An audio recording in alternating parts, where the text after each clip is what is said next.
Okay, तो black panther 2 का teaser आ चुका है और ये मूवी बहुत ही ज़्यादा एंटिसिपेटेड है क्योंकि ये एक तरह से चैडविक बोसमैन के लिए ट्रिब्यूट है जो अब हमारे बीच नहीं रहे। अनफॉर्चुनेटली कैंसर की वजह से उनका देहांत हो गया और इसीलिए ये मूवी ज़्यादा एंटिसिपेटेड थी क्योंकि सब लोग ये जानना चाहते थे कि इन मूवी में इस बात का क्या रीज़न दिखाया जाएगा कि ब्लैक पैंथर क्यों नहीं है वकांडा में, और ये मूवी किस तरीके से ट्रिब्यूट करती है चैडविक बोसमैन की लेगेसी को, यानी कि ब्लैक पैंथर को। और तीसरी बात, कौन बनेगा नया ब्लैक पैंथर। तो आज मैं इस वीडियो में टीज़र के एक सीन को देखूंगा और तुम्हें उसकी डिटेल्स बताऊंगा और लास्ट में हम डिस्कस करेंगे कि मूवी की जो स्टोरी है वो क्या हो सकती है, जो कि बिल्कुल भी आसान नहीं लग रही डिड्यूस करना क्योंकि कुछ सीन्स ऐसे हैं जो कन्फ्लिक्ट करते हैं जो स्टोरी समझ में आ रही है उससे। तो शुरुआत के इस सीन में हम देखते हैं कि यहाँ पे नाकिया खड़ी हुई है और वो समुद्र की तरफ देख रही है, जो कि फैली सिंपल सीन है क्योंकि इस सीन में ये इंडिकेशन दिया जा रहा है कि ये जो स्टोरी है सरफेस वर्ल्ड की यानी कि वकांडा की, ये पूरी तरीके से जुड़ी हुई है समुद्र से यानी कि नेमोर से। नेक्स्ट सीन में हम देखते हैं कि क्वीन रमोंडा और ये ओकोए ये शायद वकांडा की किसी लैब के अंदर जा रहे हैं। मतलब अगर पीछे देखो तो ऐसे ही लग रहा है कि ये कोई स्क्रीन है जिस पर कोई चीज़ शो कर रही है, तो यानी कि ये कोई वकांडा की लैब हो सकती है, जो कि सेंस भी बनाता है क्योंकि अब जो वकांडा का राजपाट है वो क्वीन रमोंडा के हाथ में है, तो फिर सब जगह क्या क्या हो रहा है ये चेक करना उनका फ़र्ज़ बनता है। अब इस सीन को तुम देखो तो तुम्हें लगेगा कि यहाँ पर किसी तरीके की मीटिंग हो रही है, जो कि ऑब्वियसली हो भी रही है। क्वीन रमोंडा अपने थ्रोन पर बैठी हैं और साइड में ये पत्थर है या कोई स्कल है, अभी पूरी तरीके से समझ में नहीं आ रहा, लग तो पत्थर जैसा ही रहा है, लेकिन थ्रोन पे ये पत्थर क्यों रखा हुआ है इसके बारे में कुछ कह नहीं सकते। हो सकता है वकांडा का कोई कस्टम हो जिसके बारे में अभी तक हम नहीं जानते। अब यहाँ पर देख कर लग रहा है कि किसी तरीके का फेस्टिवल हो रहा है, लेकिन ये किसी तरीके का फेस्टिवल नहीं है, ये फ्यूनरल है चैडविक बोसमैन का, मतलब इन मूवी में बोलूँ तो ब्लैक पैंथर का। और यहाँ पर इन सब लोगों ने सफ़ेद कपड़े पहन रखे हैं, लेकिन जैसा कि तुम देख सकते हो कि यहाँ पर डांस हो रहा है और सब लोग नाच गा रहे हैं, तो इससे ये इंडिकेशन मिलता है कि अगर वकांडा में कोई गुजर जाता है तो फिर रो पीट कर नहीं बल्कि नाच गा कर उसको विदा किया जाता है। अगले सीन में शूरी वाइट कलर के कपड़ों में, और इसके बाद ये यहीं का सीन है जहाँ पर तुम देख सकते हो कि क्वीन रमोंडा और शूरी साथ साथ चल रहे हैं और शूरी के हाथ में ब्लैक पैंथर का मास्क है, यानी कि ये यहाँ पर डेफिनेटली उसका फ्यूनरल कर रहे हैं किसी तरीके से, जो कि इनका वकांडन कल्चर होगा उसी तरीके से। उसके बाद डोरा मिलाजे और ये बड़ी सी सिटी, और इसके बाद तुम देख सकते हो कि डोरा मिलाजे ओकोए और उसकी पूरी की पूरी टीम यहाँ पर खड़ी हुई है, लेकिन इनके पीछे ये कौन से सिंबल बन रहे हैं इसके बारे में कह नहीं सकते। लेकिन ये जो सबसे कोने में पेड़ का सा सिंबल बन रहा है, ये लगता है कि जो एंसेस्टर प्लेन में ब्लैक पैंथर ने पेड़ देखा था जिस पे बहुत सारे पैंथर्स बैठे हुए थे जो शायद उसके एंसेस्टर्स थे, ये वही उसी चीज़ का इंडिकेशन है। दूसरी तरफ कोने में एक घोड़ा जो कि हो सकता है कि सी हॉर्स या फिर एटलांटिस एम्पायर का सिंबल हो सकता है। अब अगर इस मूवी में एटलांटिस को डिस्कवर करा जा रहा है तो फिर ये सिंबल किसी और चीज़ का होगा, लेकिन अगर इन्हें इसके बारे में पहले से ही मालूम है तो फिर ये उनकी टेरिटरी का सिंबल हो सकता है। उसके बाद क्वीन रमोंडा वापस समुद्र के किनारे। समुद्र बार बार इस ट्रेलर में दिखाया जा रहा है, जो कि ये साफ साफ गवाही दे रहा है कि समुद्र से खतरा होने वाला है इस वकांडा को। अब ये सीन इंटरेस्टिंग है, यहाँ पर तुम देखोगे कि पानी में एक बच्चा पैदा हो रहा है, और अगर बच्चा पानी में पैदा हो रहा है तो ऑब्वियसली ये एक ही बच्चा हो सकता है जो कि है नेमोर। लेकिन तुम थोड़ा गौर से देखो तो तुम्हें पता चलेगा कि इस बच्चे के जो पैर हैं उस पर पंख जैसे लगे हुए हैं, जो कि कॉमिक एक्यूरेट है और थोड़ा थोड़ा अजीब भी है। और इसके बाद हम नेमोर को पीछे से देखते हैं, किसी रोशनी की जैसी बॉल के आगे ये खड़ा हुआ है, और ये एक्चुअली सच बताऊँ तो काफ़ी अच्छा लग रहा है, लेकिन किसी सुपर हीरो की तरह नहीं बल्कि एक किंग की तरह अच्छा लग रहा है। इसके बाद ये नेमोर के जो किंगडम के लोग हैं, एटलांटिस के लोग, वो वेल की सवारी कर रहे हैं। मतलब हर कोई नेमोर की तरह तेज़ स्पीड से तो तैर नहीं सकता, तो इनको इधर से उधर जाने के लिए लगता है कि क्रीचर्स की सवारी करनी पड़ती है, जैसे कि वेल्स या फिर कोई और क्रीचर, अगर इंडिविजुअल सवारी करनी हो तो। अब ये शिप का सीन थोड़ा कन्फ्यूजिंग सा है क्योंकि इस शिप के साइड में इंग्लिश लिखी हुई है, तो ऑब्वियसली ये अमेरिका की शिप हो सकती है जो सी में किसी तरह का एक्सप्लोरेशन कर रही है। और अगर एक्सप्लोरेशन की बात हो रही है तो मुझे लगता है कि ये समुद्र में शायद वाइब्रेनियम ढूंढ रहे हो, क्योंकि एक तरफ तो वाइब्रेनियम वकांडा में है, उसको एक्सेस नहीं किया जा सकता, वो ऑफ लिमिट है पूरी दुनिया के लिए। तो इन्हें लगता है कि शायद समुद्र में भी इन्हें कोई सोर्स मिल गया है वाइब्रेनियम का, और ये उसी को निकालने के लिए पानी में घुस रहे हैं, और ऐसा करते ही इनका सामना हो जाएगा पानी के प्रिंस नेमोर से। लेकिन इसके बाद वाले सीन में तुम देख सकते हो कि ये फौजी वकांडा के लोगों पर हमला कर रहे हैं जो शायद किसी शिप में है या शायद किसी फैसिलिटी में है, यहाँ पर ये लोग रिसर्च कर रहे हैं। अब फौजी इन पर हमला क्यों कर रहे हैं, जबकि ब्लैक पैंथर 1 में ब्लैक पैंथर बाहर की दुनिया और वकांडा के बीच पीस स्थापित कर दिया था। तो इसकी एक ही वजह हो सकती है, वो है लालच, क्योंकि इंसान का लालच कभी ख़त्म नहीं होता। तो फिर हो सकता है यूएस ने या किसी और कंट्री ने वाइब्रेनियम और टेक्नोलॉजी के लिए इनकी फैसिलिटी पर हमला कर दिया हो, और यहाँ पर ये लोगों को डरा धमका रहे हैं अपने मीन्स को पाने के लिए। now आगे के सीन में हम देखते हैं कि शूरी मिडिल में खड़ी हुई है और यहाँ पर सिंहासन भी रखा हुआ है, और चारों तरफ बड़ी पैटर्न वाली आग लग रही है और चारों तरफ पानी भी भर रहा है। अब पानी का सीधा सीधा मतलब ये हो सकता है कि नेमोर वकांडा में आ चुका है और उसने यहाँ पर आकर तबाही मचा दी है और पानी धीरे धीरे भरना शुरू हो गया है जगह जगह पर। और शूरी यहाँ बीच में खड़ी हुई है, तो हो सकता है यहाँ किसी तरीके से आग के बीच में फंस गई हो, या फिर यहाँ पर कुछ और भी हो सकता है, या सिर्फ इतना भी हो सकता है कि ये कोई ड्रीम सीक्वेंस ही हो, क्योंकि इसको देखकर थोड़ा पोएटिक सा लग रहा है। जैसे कि आग बड़े पैटर्न में लग रही है, शूरी एकदम बीच में खड़ी हुई है, साइड में सिंहासन नहीं, ऐसा लग रहा है जैसे कि डिलिबरेटली सब कुछ किया गया है। तो हो सकता है कि ये कोई ड्रीम सीक्वेंस हो या फिर यहाँ पर नेमोर आ गया है। और इसके आगे के सीन में हम देखते हैं रीरी विलियम्स यानी कि आयरन मैन की सक्सेसर, और इसको देख के लगता है कि ये किसी लैब में है। अब अगर ये वकांडा की लैब है तो फिर इससे ये साबित होता है कि रीरी विलियम वकांडा में काम करती है, वहाँ की फैसिलिटी में। लेकिन अगर ये कहीं और की लैब है जिसमें रीरी विलियम्स काम करती है तो फिर इस बात के चांसेस ज्यादा है कि यहाँ पर शूरी आई है रीरी की मदद लेने किसी काम में। और इनको देख के लगता है कि इनकी दोस्ती शायद पुरानी है, क्योंकि वेल दोनों ही जीनियसेस हैं, तो फिर जीनियसेस में दोस्ती होना बहुत ही आसान बात है ना। आगे ये घर चल रहा है और इसके सामने यहाँ ये बच्चा खड़ा हुआ है, ये ऑब्वियसली नेमोर है, कपड़ों से ही पता चलता है, यानी कि हरी चड्डी और ये बच्चा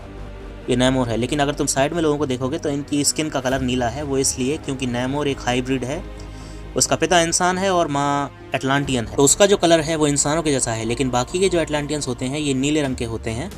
इसके बाद हमें देखने को मिलता है नेमोर का बड़ा लुक पीछे से, और आगे तुम लोगों को देख भी सकते हो कि इन सब का कलर नीला है सिवाय इसके, यानी कि ये ऑब्वियसली इसमें हाइब्रिड ही दिखाया गया है। अब ये बर्फीली जगह है तो ये ऑब्वियसली मुझे लगता है कि एम्बाकू का इलाका है, यानी कि उसकी जो टेरिटरी है जिसमें ब्लैक पैंथर पहली बार में गया था और उसने उसे वो फ्लावर दिया था जो आखिरी फ्लावर बचा हुआ था ब्लैक पैंथर को पावर वापस पाने का, तो ये वही जगह लग रही है। और यहाँ पर ये शिप्स भी उड़ रहे हैं बहुत सारे। और इसके बाद हम देखते हैं एम्बाकू को जो कि ऊपर देख रहा है, और इसके चेहरे को देखकर लगता है कि शायद ऊपर किसी तरह की कोई मुसीबत है या कुछ तो ऐसा है जिसने इसका ध्यान अट्रैक्ट किया है। और इसके मुंह के एक्सप्रेशन को देख के लगता है कि इसे जो भी देख रहा है वो पसंद नहीं आ रहा। और यहीं पर क्वीन रमोंडा का डायलॉग जो मुझे लगता है बहुत ही पावरफुल तरीके से बोला गया है, लग भी नहीं रहा है कि इसको किसी ने एक्टिंग करके बोला है, क्योंकि अभी अभी हमारे बीच में से चैडविक बोसमैन गए हैं, तो ऐसा लग रहा है कि ये उसी के लिए बोला जा रहा है। इसी के आगे सीन में तुम देखते हो कि क्वीन रमोंडा अपने गार्ड्स के साथ किसी तरह की मीटिंग में जा रही है। ऐसा लग रहा है यूएन है जहाँ पे दुनिया भर के प्रेसिडेंट एक साथ मीटिंग करते हैं, और यहाँ पर इसके जो गार्ड्स हैं साइड वाले उन सब ने अपने माइक नीचे कर दिए सिवाय क्वीन रमोंडा के। तो ये एक तरह का रिस्पेक्टिंग जेस्चर हो सकता है, जिससे वो ये दिखाना चाह रहे हैं कि अगर क्वीन बोल रही है तो बाकी कोई माइक ऊपर भी नहीं रह सकता ताकि थोड़ी बहुत भी आवाज़ ना हो। और इसके बाद हम देखते हैं एक म्यूरल यानी कि ब्लैक पैंथर का म्यूरल, और तुम यहाँ पर देखो तो वकांडा की लैंग्वेज लिखी हुई है। अब मार्वल के बारे में अच्छी बात यह है कि अगर ये किसी तरह की कोई फिक्शनल लैंग्वेज बनाता है तो फिर उसका कोई मतलब होता है, भसड़ के शब्द नहीं होते जो उल्टे सीधे तरीके से जोड़ दिए गए हों। तो यहाँ पर जो लिखा हुआ है अगर उसे ट्रांसलेट करें तो वो होता है the panther kings lives forever in us. Now एक और चीज़ पे ध्यान देने की ज़रूरत है इस सीन में, वो है क्वीन रमोंडा के डायलॉग। वो कह रही है कि मैं दुनिया के सबसे पावरफुल नेशन की क्वीन हूँ और मैंने तब भी अपनी पूरा परिवार खो दिया। तो यहाँ पूरे परिवार की बात हो रही है, लेकिन हम अच्छी तरह जानते हैं कि ब्लैक पैंथर 2 में शूरी जिंदा है। इसलिए मुझे लगता है कि ये जो क्वीन रमोंडा डायलॉग मार रही है ये शायद इन्फिनिटी वॉर के बाद का है, जब थैनोस ने स्नैप किया था और ब्लैक पैंथर और शूरी दोनों के दोनों गायब हो गए थे। क्योंकि मार्वल ने कंफर्म किया है कि शूरी भी स्नैप में नहीं बच पाई थी, तो हो सकता है ये सीन इन्फिनिटी वॉर के बाद का हो, जब ना तो उसके पास शूरी थी ना उसके पास ब्लैक पैंथर था, और उसका हस्बैंड यानी कि टिचाका तो अब वैसे भी नहीं है। तो हो सकता है ये जो स्पीच दे रही है क्वीन रमोंडा वो इन्फिनिटी वॉर के बाद की हो, जिससे कि ये भी पता चलता है कि स्टोरी 2 लाइन में सेट होगी, यानी इन्फिनिटी वॉर के बाद और एंड गेम के बाद। नावा के सीन में हम एटलांटियंस को सड़क पर देख सकते हैं, और ये सड़क तो मैन मेड ही लग रही है, इसका मतलब ये किसी सिटी में है।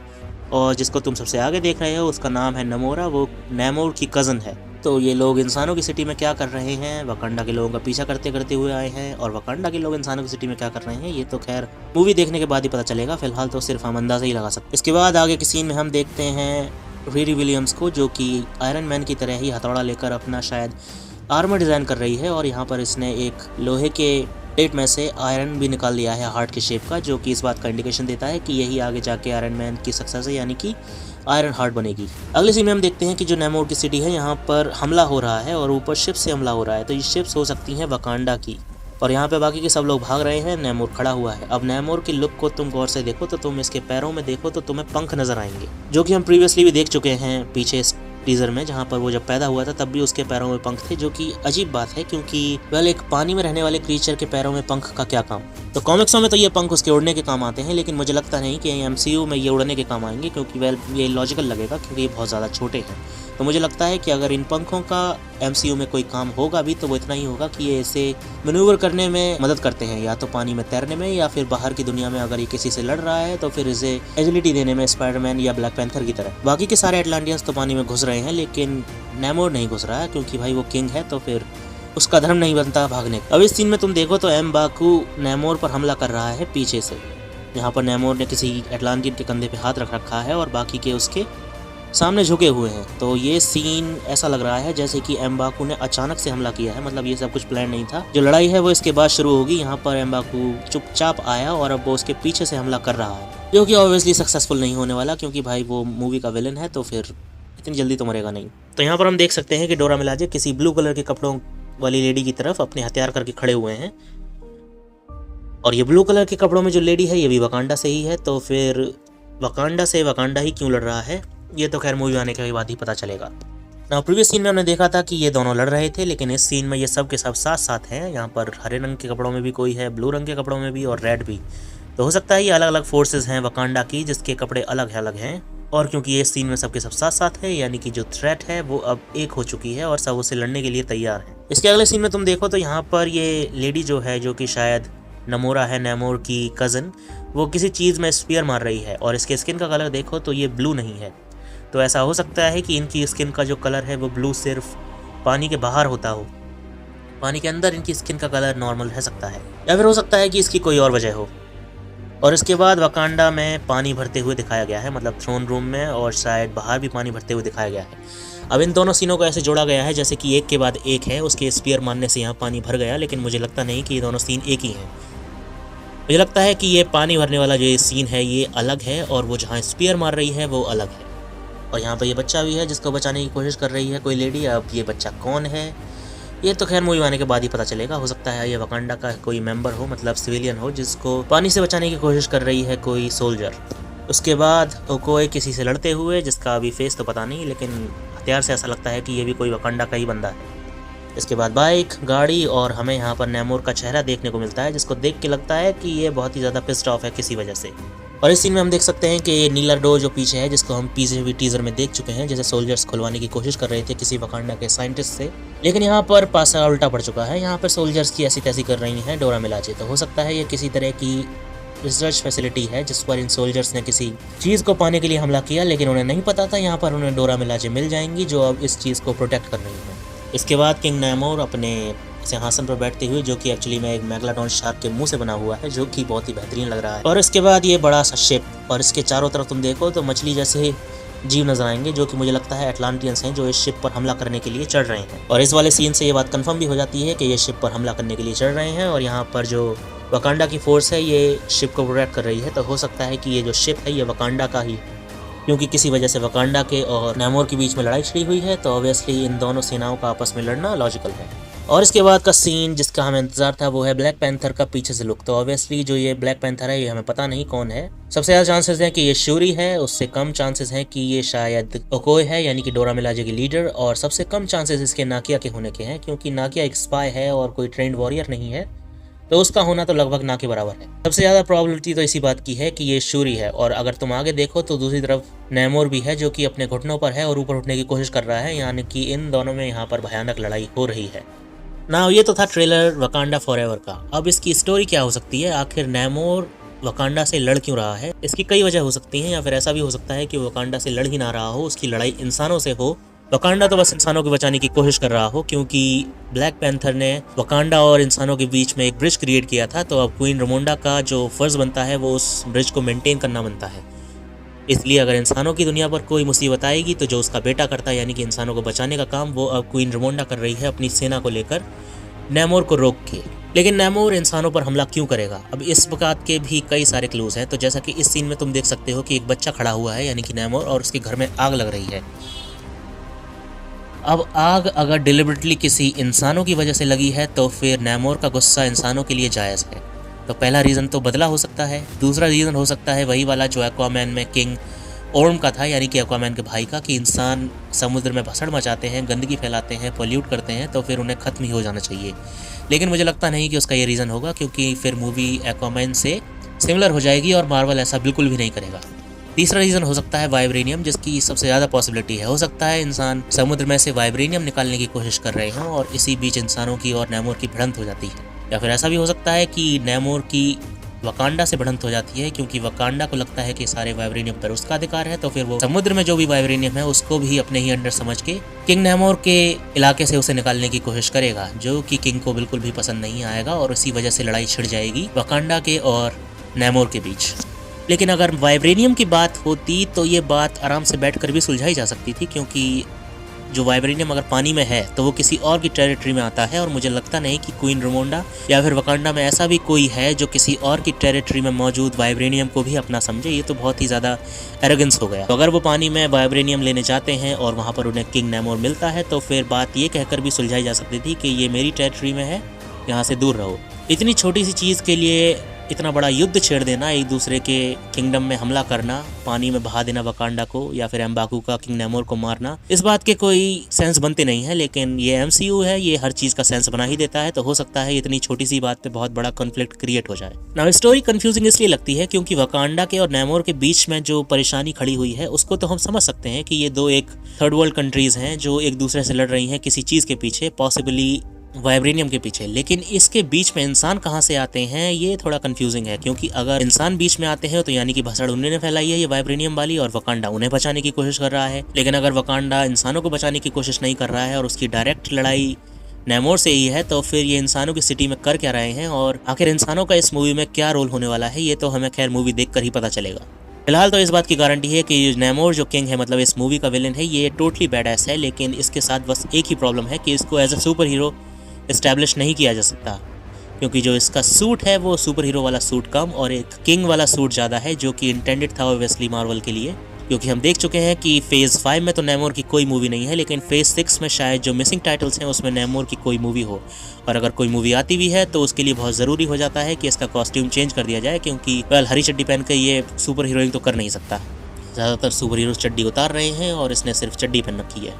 ओके देन, तो ये था मेरा ब्रेकडाउन ब्लैक पैंथर के टीज़र का। अब इसमें से क्या ठीक है क्या गलत है ये तो मैं कह नहीं सकता, ये तो मूवी आने के बाद ही पता चलेगा। लेकिन मैं इतना ज़रूर कह सकता हूँ कि ये मूवी बहुत ही बेहतरीन होने वाली है, क्योंकि इससे लोगों के इमोशन जुड़े हुए हैं चैडविक बोसमैन की वजह से, और ऊपर से क्वीन रामोंडा का जो डायलॉग है वो सुनकर लगता है कि इसमें बहुत ही बेहतरीन स्टोरी लाइन भी होने वाली है। ओके देन, तो फिर तुमसे मिलूंगा मैं अपने अगले वीडियो में। Till then take care and bye bye.